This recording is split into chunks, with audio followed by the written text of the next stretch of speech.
Estamos en contacto con Daniel Diverio, secretario general del Zunca, está en la Comisión por el Sí en el plebiscito de la Seguridad Social y además es candidato a diputado. Ya hemos hablado con él incluso de este tema en otras ocasiones, es un gusto recibirlo nuevamente. ¿Qué tal, Daniel? ¿Cómo estás? Buenos días, ¿cómo están ustedes? Muy bien, bueno, trabajando en esto, viendo qué es lo que se viene, informando a la gente, me imagino, y con lo que ha sido la palabra del presidente, que habrá tenido un impacto o una apreciación por parte de ustedes. ¿Cómo lo han visto?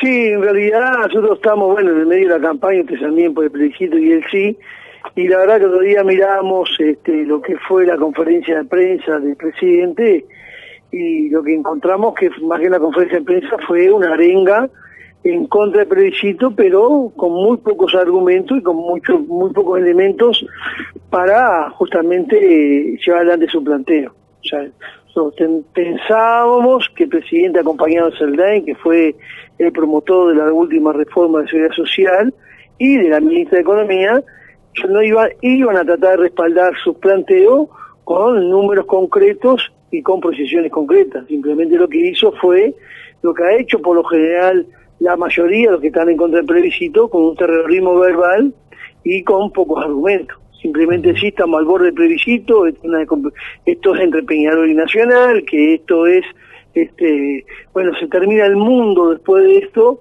Bueno, realmente hay que aumentar impuestos y hay que recortar prestaciones, pero no dando argumentos por qué y en base a qué se plantea eso. Entonces, lo que estamos viendo es que hay una gran debilidad de aquellos que quieren evitar que el plebiscito triunfe, y bueno, nosotros vamos a seguir con el camino de trabajar con nuestros argumentos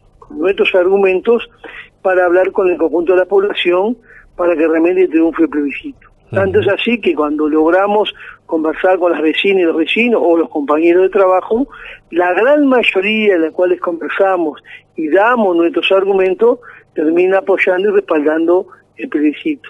Saben que todo el sector de la coalición está en contra del plebiscito, todos los candidatos que hoy quieren ser candidatos a presidentes y los vicepresidentes y vicepresidentas están en contra del plebiscito. Hay muchos sectores del Frente Amplio que también están en contra del plebiscito. Sin embargo, la mayoría de la población, según dice la encuesta, estaría acompañando nuestra propuesta. Bueno, porque tenemos claro que los argumentos que nosotros tenemos son argumentos que son contundentes, y yo creo que eso es lo más importante. Entonces, la conferencia del presidente, la verdad, que no nos dejó nada, simplemente una arenga, voy a reiterar, y siempre ubicando el temor, la catástrofe, y la verdad que con esos argumentos el conjunto del pueblo uruguayo, con la inteligencia del pueblo uruguayo, no alcanza con eso para revertir la opinión de la gente, ¿no? Sí, el presidente de alguna manera se refirió un poco a los impactos negativos que tendría. No fue el único. En filas de lo que es el Frente Amplio, el propio Mujica también opinó sobre esto y se mostraba también un poco en ese sentido, ¿no? Decía que se podía armar un lío importante en sus palabras. ¿Cómo lo toma eso la central? Pero, ¿cuál es el lío? A ver, fíjense.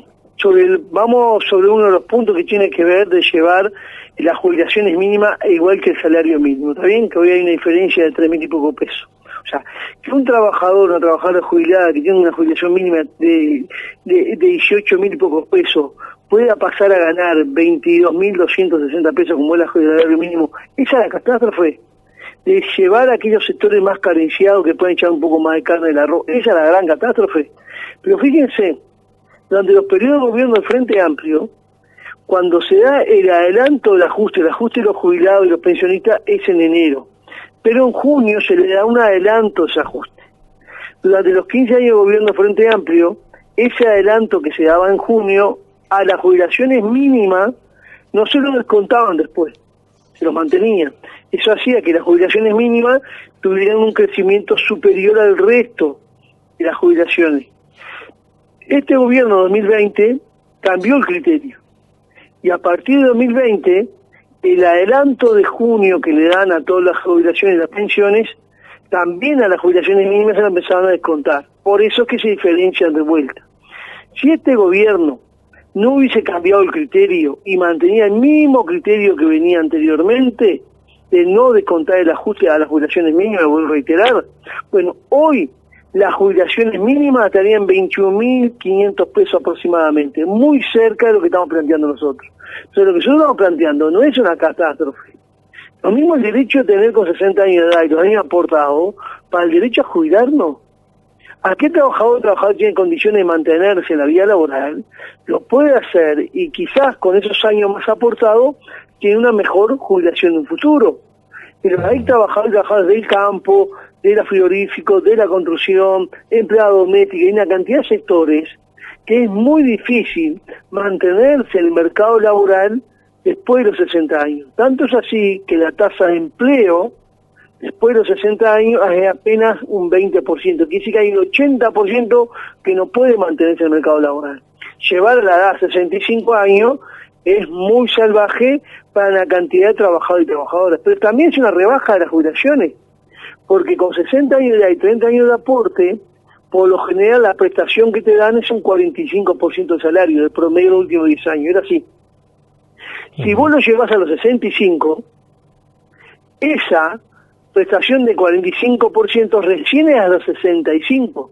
Sin embargo, cuando vos a los 60 años, vos reiterás, tenías ese 45, laburás a los 65, te llevaba a que vos te jubilabas con un mejor promedio. Entonces, es una rebaja salarial, es una rebaja de las jubilaciones que hicieron también. Entonces, ese es el segundo argumento. Y el tercero tiene que ver con la FAP. Cuando dice, bueno, se quieren apropiar el dinero de los trabajadores y las trabajadoras. Primero que eso va a un fideicomiso con nombre y apellido de cada persona, y eso sirve para después sus propias prestaciones. Pero lo que hicieron ahora es mucho más salvaje, porque antes estaban obligados a estar en la FAP aquellos que ganaban más de 80.000 pesos. Sin embargo, la reforma, todo trabajador que ingresa al mercado laboral está obligado a estar en la FAP. Entonces, cuando hablan de la libertad del ahorro, ¿y esto qué es? Obligás al trabajador o trabajadora que no pueda optar, estar o no en la FAP, lo obligás a estar, le obligás a que su aporte vayan a una financiera privada donde le cobra una parte de lo que tiene ahorrado como comisión. Bueno, entonces es lo claro de que hay un terrorismo verbal que intenta frenar algo tan justo como que tiene que ver una mejor condiciones para la seguridad social. Sabemos que esos argumentos se siguen dando, pero voy a reiterar, nadie tira números concretos del costo de esto. Es más, los datos que nosotros tenemos por nuestro economista hablan que por 25 años no habría problema para sustentar esto. Lo que vos necesitas es revisar otras cosas, revisar lo que significan las generaciones. Mira, un peón rural, un trabajador rural, que gana lo que gana, ¿verdad? Bueno, su aporte al BPS es de un 15%, o sea, al BPS es un 15% de aporte y ahora parte de su aporte va a la FAP. ¿Sabe cuánto es el aporte de las grandes extensiones de tierra, de la forestación, de la soja, esos grandes acumuladores de tierra? 1.8, y no estoy hablando de los pequeños productores, que en Canelones tenemos más de 4.200 pequeños productores familiares, que eso sí hay que protegerlo. Pues las grandes extensiones de tierra aportan a más que 1.8, mientras que el peón trabajador rural aporta un 15%. Bueno, ¿no habría que revisar eso? ¿Cuál es la injusticia entonces? Cada vez que planteamos elementos para mejorar las condiciones de los trabajadores, rápidamente sale el terrorismo verbal que se cae el mundo a pedazos. Bueno, no es la primera vez que se hacen esos planteos, y yo creo que voy a reiterar, ojalá que después de lo que salió a decir el presidente, se abran debates donde podamos debatir con números concretos arriba de la mesa cuál es la mejor opción para el pueblo uruguayo, ¿no? Sin lugar a dudas. Están dando una batalla a la central bastante solos hoy en día, ¿no? Porque desde lo que es el oficialismo, evidentemente, ya lo hablábamos, ¿no? Pero también desde las propias filas del Frente Amplio, o no se dice demasiado, o pasan estas cosas como lo que decíamos del expresidente, ¿no? Eso hace un poco más difícil la tarea. Sí, claro, sabíamos nosotros que era una tarea que no era fácil. No estamos solos en el PNT, porque también hicieron organizaciones sociales como FUGA, la FEU, bueno, NASPO y una cantidad de organizaciones sociales que acompañan nuestra propuesta, y eso yo creo que no estar solo, y yo creo que también es muy importante que el conjunto del pueblo uruguayo también está acompañando la propuesta. Pues decía yo, más allá de la decisión que están tomando los sectores políticos, sus votantes tienen cabeza propia para pensar y eligen la mejor opción. Entonces yo creo que eso es muy bueno y eso ayuda. Es cierto, tenemos muy pocas posibilidades de tener debates en los medios de comunicación, y eso es cierto, pero bueno, tenemos toda esa confianza. Es más, si nosotros miramos también algunos argumentos o algunos relatos de algunos compañeros de izquierda, ya sus relatos son un poco más diferentes. De aquí decir esto es una catástrofe, a decir, bueno, ahora ya no es el fin del mundo, puede haber forma de resolverlo. Yo creo que también la discusión franca, honesta, va llevando que algunos otros también se estén convenciendo que este es un buen camino para resolver un tema tan sensible como la seguridad social a los sectores más carenciados. Es más, hay algunos que plantean, bueno, pues si sale esto, tenés que delegar lo que es lo que tenemos que hacer de forma urgente, apostar a eliminar la pobreza infantil. No es contradictorio una cosa con la otra. O sea, no estamos hablando de una pelea entre pobres, pobre contra pobre. Es realmente los pobres contra justamente aquellos que acumulan mayor riqueza. Y ahí es donde vos tenés que tocar. Es más, mejorando las jubilaciones mínimas, también ayudar a esas familias que tienen gurises por abajo de los índices de pobreza, porque muchas veces los abuelos y las abuelas con sus jubilaciones menguadas ayudan aportando algo de alimento para esos barrios donde hay a veces una jefa de hogar con 4 o 5 gurises que están pasando mal. También la seguridad social en ese sentido tracciona para ayudar a los sectores más carenciados. Entonces yo creo que esos elementos también están arriba de la mesa para discutir con la gente, ¿no? Daniel, por un lado decíamos que están dando una batalla que se complica a veces del lugar, pero por otro lado hay que celebrar esto de la cadena nacional, ¿no? Y aparte una buena herramienta para poder aprovechar, sí, ¿no? Y explotar al máximo. Sí, saludamos esa decisión, yo creo que es buena, bienvenido sea.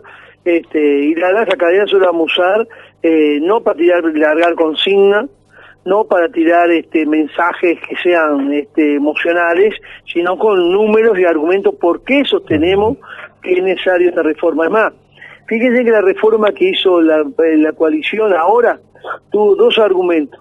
Primero, que no se sostenía más lo que era el BPS y la seguridad social, entonces había que hacer esta reforma para que fuera sostenible en el tiempo. Y segundo, que había que fortalecer lo que era la FAP como segunda herramienta, por eso ahora todo el mundo obligado a estar en la FAP.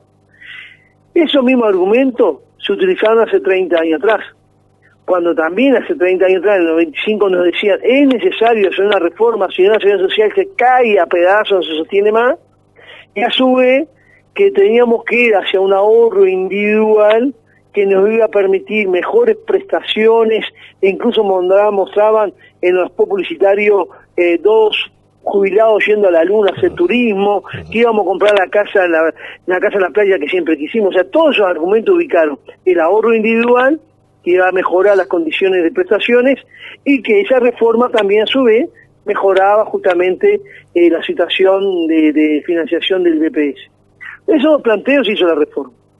Resultado 30 años después, que fue una gran estafa y un gran fracaso, porque hicieron una nueva reforma con el mismo argumento que no se sostiene más financieramente el BPS, y el segundo gran fracaso, de que los que empezaron a cobrar las prestaciones, unos 70.000, todos y todas están cobrando mucho menos prestación que si tuvieran el BPS.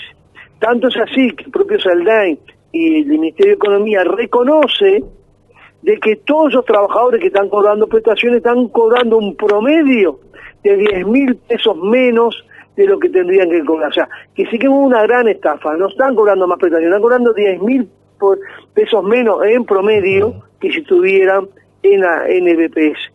Entonces, teniendo esto claro, quiere decir que nos mintieron, porque si no, nadie se hubiese afiliado a la FAP voluntariamente sabiendo que te van a pagar menos. Entonces fue una gran estafa. Entonces yo creo que primero se confirma esa gran estafa, y lo segundo, que la reforma que hacen es mucho más dura. No solamente aumentan los años de jubilarnos, sino fíjense que también lo reconoce Saldain, que hoy hay unos 50, 60.000 trabajadores y trabajadoras que cobran prestación por discapacidad. O sea, cobran jubilación por discapacidad porque llegaron rotos al final de su vida laboral. Aumentar la edad a 65 años, ellos mismos calculan que la cantidad de prestaciones por discapacidad va a ser más de 150.000, porque está claro que a esa edad los trabajadores tienen mayores dificultades y posiblemente tengan más cantidad de trabajadores que lleguen rotos hacia el término de vida laboral. Bueno, hay un reconocimiento de eso. Y a su vez, para resolver eso, porque si no financieramente sería más difícil, hoy si vos cobrás una pensión por discapacidad, es el 65% de tu salario, la jubilación por discapacidad. Ellos con esta reforma lo llevan a un promedio entre un 40 y un 45. O sea, hay una rebaja durísima a los sectores que están más jodidos, que son justamente los compañeros y las compañeras que se jubilan por discapacidad, bueno, de un porcentaje altísimo de su propio ingreso. Entonces, por eso es una reforma que hizo la derecha que es muy salvaje, es brutal y justamente no trabaja en sostener a los sectores más carenciados. Por ello creo que más que nunca es necesario hablar con el conjunto de la población y reafirmar que el plebiscito es parte de una herramienta para construir una sociedad mucho más justa, ¿no? Daniel, siempre es un gusto dialogar contigo. Te mandamos un fuerte abrazo y estamos en permanente contacto. Bueno, muchas gracias por darnos el espacio y bueno, y a todo ese pueblo hermoso, esa ciudad hermosa que es San Ramón, un abrazo grande y gracias a ustedes por llamarnos y permitirnos dar la opinión de los trabajadores en la radio de ustedes. Gracias.